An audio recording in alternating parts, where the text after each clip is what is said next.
Coming up on SBU TV, St. Bonaventure is viewed from a different perspective, and a new app has people yakking.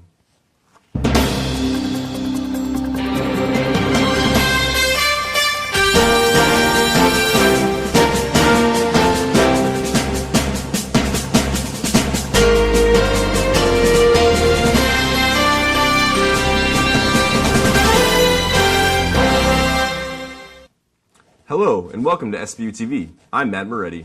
And I'm Fred Alvarez. Low enrollment at St. Bonaventure has impacted the entire university from faculty and staff to student club funding. AMA Mukendi spoke to the woman leading the charge to change the recent decline. When St. Bonaventure men's basketball won the Atlantic 10 title in 2012, completed the Swan Business Center, and renovated Falconio and Robinson Hall, it hoped to increase enrollment. Still, the university failed to reach its goal of incoming freshmen. Schools in Western New York in particular are facing tougher enrollment times and have since about 2008, 2009. This year, our freshman class and our transfers were essentially flat to last year. 438 one year, 435 the next year, so flat. There was a 6% decline in this area. Well, we didn't go down 6%, but we're not going to grow and get back to where we need to be without doing our work substantively differently. So how do we take the programs that we have, stay on the cutting edge? How do we create strategic partnerships and alliances, whether it's partnering with Hilbert or it's partnering with like the Franciscan Healthcare Program, so that we have a guaranteed admission into medical school. There's a perception that we've not been maybe as active with our local schools and in our traditional markets. Maybe there are more students in those traditional markets that would be interested in Bonaventure if we got the word out better, if we got the word out that we were more affordable. And I don't want to downplay the fact that we can do that and we need to do that. The market there is so competitive and so saturated that we have to do both. We have to do better at doing everything we've ever done before, and we have to do different. With SBU TV, this is AMA Mukendi. Bauer will work at Bonas for 1 year and believes it is not a quick fix. The responsibility is in the hands of the Board of Trustees. The 2013 St. Bonaventure Annual Fire and Safety Report was released Thursday morning. The report details crime statistics committed on campus last year as well as the 2 years prior. Some of the reports show improvement in the decrease of campus violations. In 2012, the number of disciplinary actions taken due to drugs on campus was 32. In 2013, that number dropped to 6. Alcohol-related incidences also dropped by more than 100 cases. Not everything in the report was positive, though. Since 2012, the number of forced sexual offenses has gone up by 3 cases to a total of 4. To compare, the University of Buffalo has nearly 15 times more students than St. Bonaventure. In 2012, they had only 12 cases of reported forced sexual offenses. 2 of the new categories to the 2013 report are stalking and dating violence, which each recorded 1 case. If you would like to read the report online, visit sbu.edu/crime report. St. Bonaventure University has recently added new technology to the campus to better protect students. Katie Kaiser tells you more. Students will now find out that their Bonaventure ID will allow them to access certain buildings on campus without their key. This is due to the new card access systems. Card access is really using technology to replace traditional keys when opening doors. Card access is located in Devereux, Robertson, Falconio, the Swan Business Center, the Richter, and the Walsh Science Center. The library is the newest building with card access. Students will need their Bonaventure ID to get into the building after 9 p.m. What the library does for us by going card access is it allows us, especially late at night, to have a system where we know for sure who's entering and exiting the building. So it's a safety factor. We want to be a safe and secure campus. We feel we are, but the more technology we have, the better. Trayley said that there are still a few bugs in the system, but he hopes that they'll be worked out soon. For SBU TV, I'm Katie Kaiser. Trayley says the goal is for students to no longer need a key to enter buildings on campus. The projected date for completion is yet to be determined. St. Bonaventure's marketing administration hired Route 1A to use a helicopter drone to take pictures of the campus. SBU TV caught up with officials to investigate the school's legal right to fly on populated grounds.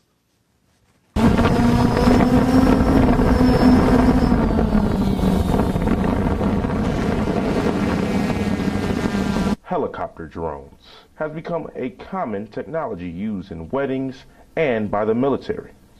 Recent popularity and the number of crashes has raised many questions for the FAA on how to regulate its use. Friday, September 19th, a Route 1 drone was flown over St. Bonaventure. According to university officials, it was all done legally. We checked on that in advance. The drones are controversial a little bit right now because there's so many of them and so many people and photographers are using the technology, and especially in metropolitan spaces. Somebody actually shot footage that I saw of multiple drones in the air, one's doing different things. That's in the FAA is concerned about that, the Federal Aviation Administration, and justifiably so. Essentially, they're not illegal. It's just that they haven't figured out how to regulate them properly yet because they just kind of exploded on the scene. And right now, the limitation is you can't fly above 400 feet. They never got above 150 feet. If we were in a public space, if we had taken the drone out into the roadway, we might have had an issue, but we were in a private space well under 400 feet, so it wasn't an issue legally. With SBU TV, this is Ame Mukendi. The photos taken will be used for TV commercials during nationally televised basketball games. Firefighters in Montgomery County, Maryland are now using drones to get a new perspective when fighting fires. From massive fires to dangerous water rescues, firefighters in Montgomery County risk their lives to save others.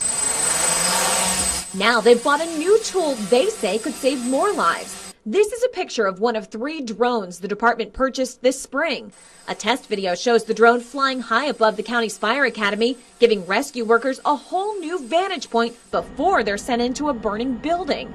But county leaders are clipping the wings of the drone proposal. I don't think it really measurably will add to public safety capabilities. I think that's what the county executive believes. Citing concerns over privacy, the county executive has ordered the drones not be used. But one county council member says he doesn't think the drone plan should be scrapped altogether. We can save lives with drones. Councilman Roger Berliner says the drones should fly after the county establishes a set of guidelines. I'm okay with using drones as long as we have a public, transparent process that establishes the parameters.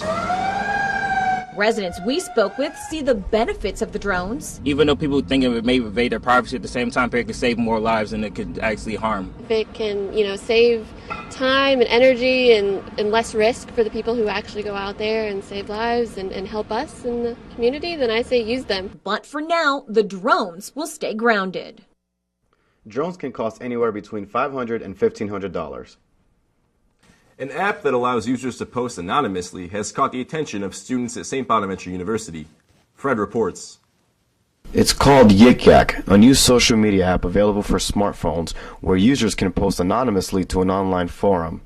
The app then sends the post to other users nearby using the device's GPS location.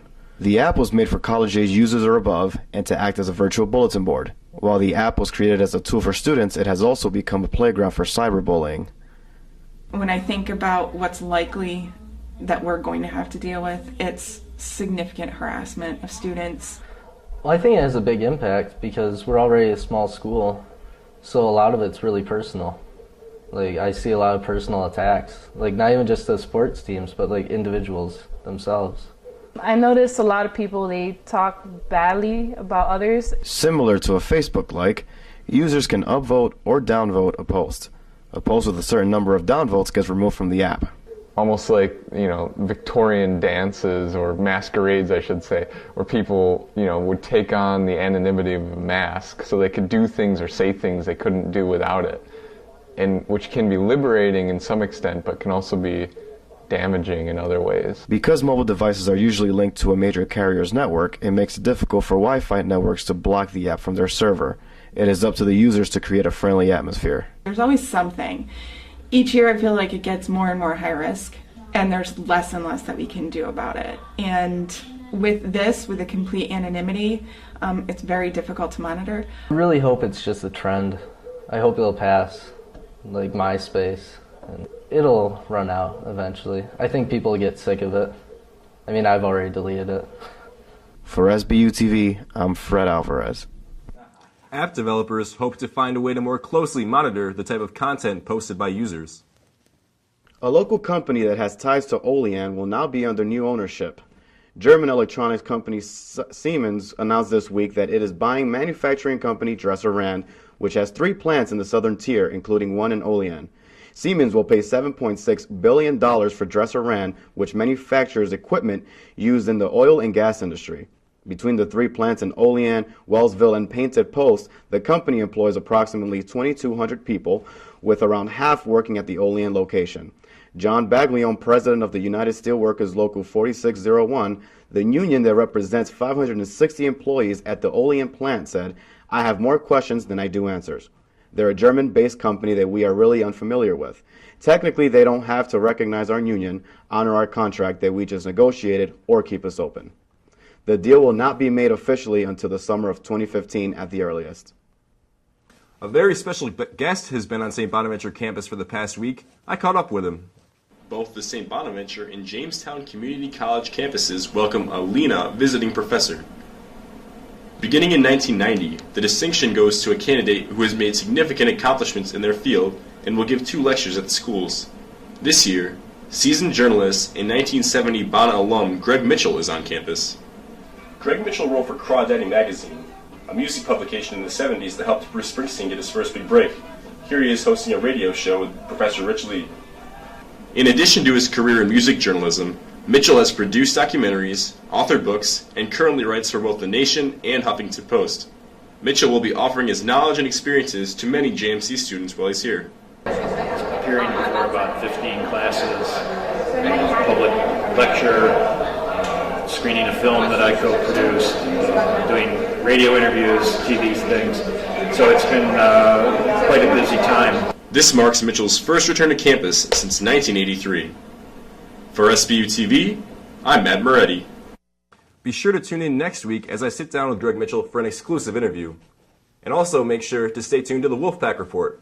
From all of us here at SBU TV, thanks for watching.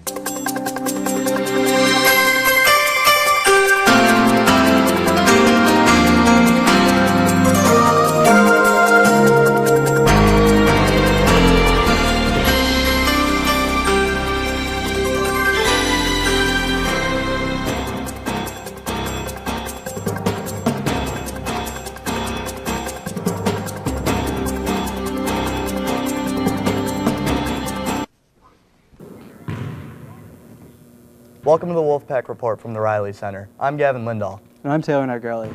We'll be going over and recapping this week in Bona sports. To begin, I sat down with junior rugby player Pat Hogan for an interview.